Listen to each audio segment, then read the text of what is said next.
do you know that you only need this to unmount this whole TV right here? Yes, you only need the Phillips screwdriver. This is called a Phillips screwdriver, the X shape right here.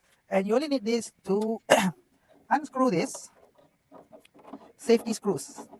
And after that, you don't need any tools. No drills, no pliers, nothing, man. Okay, so after doing this, what you do next is, so after that, you just have to pull this TV up like this and lift it up out of the mount. So this is a 55-inch TV. Enough. Taking it out, so you are now left with the Zebozap outdoor mount. Alright, the magic happens right now. I've told you many times about this magic pin. You see how it works. To remove the TV mount, you just pull this and you just lift the mount out. And that's it. That's it. Next, to remove this main pillar mount right here. So this is the one attached to the pillar. It's pretty much very simple. Magic word is 2 fingers. Alright, you see this pin right here? Okay, what you gotta do is you just have to press on the pin, open the mount, the ratchets like that. Same thing, 2 fingers, pull, and I'm gonna remove the bottom strap first and then the top strap.